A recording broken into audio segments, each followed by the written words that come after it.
नमस्कार, आपके अपने YouTube चैनल समय की पुकार में मैं शिवानी शर्मा आप सभी दर्शक बंधुओं का हार्दिक स्वागत और अभिनंदन करती हूं।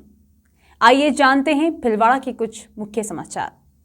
कांग्रेस के राष्ट्रीय महासचिव एवं पूर्व डिप्टी सीएम सचिन पायलट ने कहा कि आज देश प्रदेश की जो राजनीति है उसमें नैतिकता की कमी झलकती है। कोई भी संस्था, कोई भी दल, कोई भी सरकार तब सुचारू चलती है जब उसमें मौलिक मूल्यों की कद्र होती है, जब चलाने वाले व्यक्ति उनको मान्य उदाहरण स्थापित करें। पूर्व पीसीसी चीफ पायलट महिला आश्रम गर्ल्स कॉलेज फतेह नगर में पूर्व सीएम व आसाम के पूर्व राज्यपाल शिवचरण माथुर तथा स्वतंत्रता सेनानी सुशीला देवी माथुर की मूर्तियों के अनावरण समारोह में बतौर मुख्य अतिथि बोल रहे थे। इससे पूर्व सीएम अशोक गहलोत तथा पायलट ने महिला आश्रम संरक्षक शिवचरण माथुर एवं संस्थापक पूर्व अध्यक्ष सुशीला देवी की प्रतिमा का अनावरण किया। इसके बाद गहलोत उदयपुर एयरपोर्ट के लिए रवाना हो गए। माथुर के जन्म शताब्दी वर्ष पर आयोजित समारोह में पायलट ने कहा कि सिर्फ बोलने, भाषण देने और प्रवचन देने से न तो सुधार होता है और न ही सत्य के मार्ग पर हम चल सकते हैं। खुद के कहने और करने में अगर हम विश्वास रखें, यदि हम प्रतिबद्धता के साथ उस लक्ष्य की प्राप्ति के लिए मूल्यों को प्राथमिकता देंगे तो जिस तरह आज हम माथुर साहब को याद कर रहे हैं उस तरह लोग याद रखेंगे। संस्थाओं और राजनीति में स्वच्छ छवि के लोग नहीं आएंगे तब तक अपेक्षित विकास नहीं हो सकता। कांग्रेस राष्ट्रीय महासचिव पायलट ने पूर्व सीएम शिवचरण माथुर के कुशल नेतृत्व, प्रदेश में महिला शिक्षा, औद्योगिक विकास की तारीफ करते हुए कहा कि माथुर के नेक काम को संस्था सचिव वंदना व डायरेक्टर विभा आगे बढ़ा रही हैं। आने वाली पीढ़ी को अच्छी शिक्षा दें ताकि वे कलेक्टर, उद्योगपति आदि बन सकें। पूर्व केंद्रीय शिक्षा मंत्री एम पल्लम राजू ने कहा कि माथुर की दूरगामी सोच का ही परिणाम है कि महिला आश्रम का विकास हुआ। उनके नेतृत्व में प्रदेश में बहुत विकास हुआ। इससे पूर्व सभी ने स्वर्गीय माणिक्यलाल वर्मा, स्वर्गीय नारायणी देवी वर्मा, स्वर्गीय शिवचरण माथुर एवं स्वर्गीय सुशीला देवी माथुर के चित्र पर पुष्पांजलि अर्पित कर याद किया। संस्था डायरेक्टर विभा माथुर ने बताया तथा आभार जताया। संस्था डायरेक्टर विभा माथुर ने सबका आभार जताया।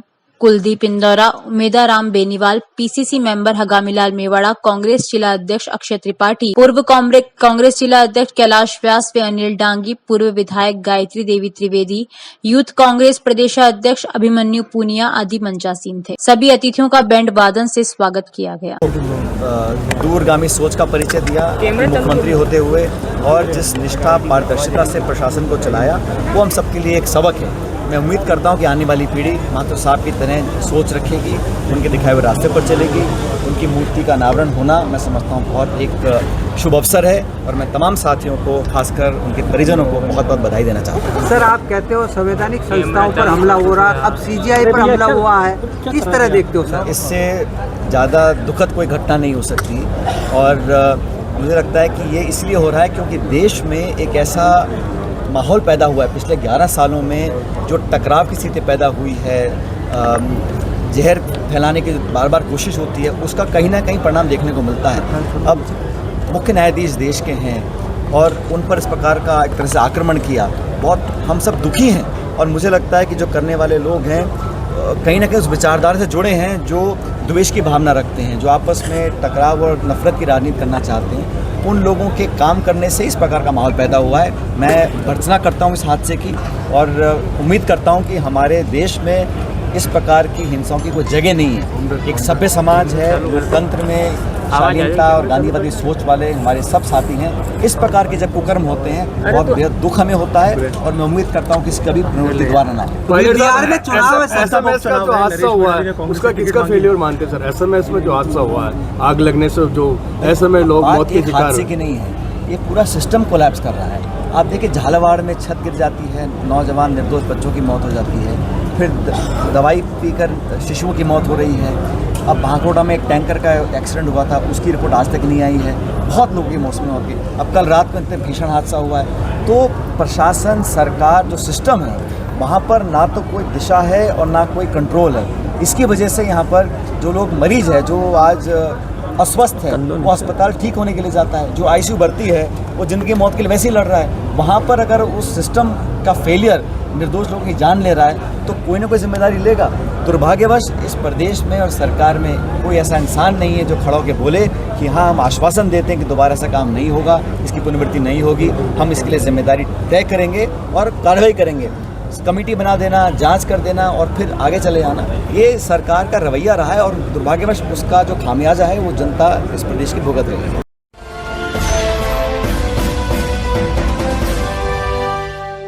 शहर के उपनगरपुर के चौबे मोहल्ले में बुधवार सुबह है उस समय अफरा तफरी मच गई जब एक मकान निर्माण के दौरान बजरी खाली करने को लेकर एक ही समुदाय के दो पक्षों में कहासुनी हो गई।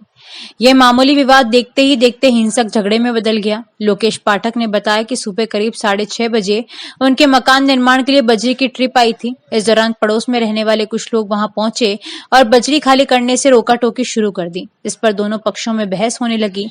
बहस बढ़ते ही हमलावरों ने लोकेश के भाई गोपाल पाठक और भांजे प्रकाश सारस्वत पर चाकू से हमला कर दिया, जिससे दोनों लहूलुहान हो गए।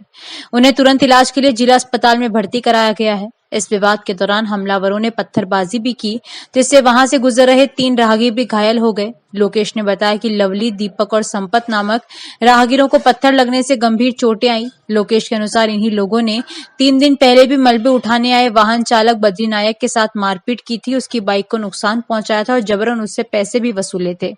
हमले में शामिल लोकेश ने हमले में अनुराग, सुशील और कुछ अन्य लोगों के शामिल होने का आरोप लगाया है, जिनके खिलाफ शिकायत दर्ज कराने की तैयारी की जा रही है। पूर्व थाना पुलिस का कहना है कि इस मामले में अब तक कोई रिपोर्ट दर्ज नहीं करवाई गई है। हालांकि घटना की जानकारी मिलते ही पुलिस ने मौके पर पहुंचकर स्थिति का जायजा लिया है। सुबह सुबह हुई इस वारदात के बाद चौबे मोहल्ले में दहशत का माहौल है। स्थानीय लोग घटना से घबराए हुए हैं और आरोपियों पर जल्द से जल्द कार्रवाई की मांग कर रहे हैं। घर मोहल्ले में अपने मकान का काम चलता है बड़े भैया का, तो रेत की टोली आई थी पास में खाली हुई। इसी कारण बस पड़ोसी ने गाली गलौज करने लगे, यहाँ क्यों खाली की, इसी आधार माँ बहन की गाली करने लगे, मारने की धमकी देने लगे। और जब भैया आए दोनों साथ में तो उनको धक्का मुक्की देके उनको नीचे गिरा दिया।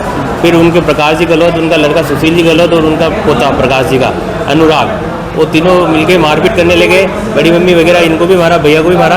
और वो अनुराग गहलोत घर से चाकू लेके आया अंदर से, और पहले प्रकाश के लगाया चाकू, सिर में मारा चाकू, और फिर गोपाल भैया के पेट में चाकू लगा दिया। और फिर वो तीनों अंदर घर के अंदर छुप गए। ऊपर छत से मोहल्ले वाले पे सब पे जब आदमी इकट्ठे सब पे पत्थर फेंकने लगे, ईंटें फेंकने लगे।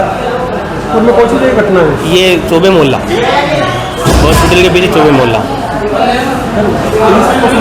पुलिस को सूचना दी, पुलिस आ गई, मौका मुआवना करके गई, यहाँ भी आ गई, थाने में रिपोर्ट भी करवा दी और यहाँ भी इनके बयान लेके गई। मेरा नाम दीपक पाठक है, मैं इनका अंकल का लड़का हूँ, गोपाल जी पाठक है। तो इस बुलेटिन में बस इतना ही। अगर आपको पसंद आया हो तो इसे लाइक और शेयर अवश्य करें और आपके अपने YouTube चैनल समय की पुकार को सब्सक्राइब करना ना भूलें। धन्यवाद। जय हिंद, जय भारत।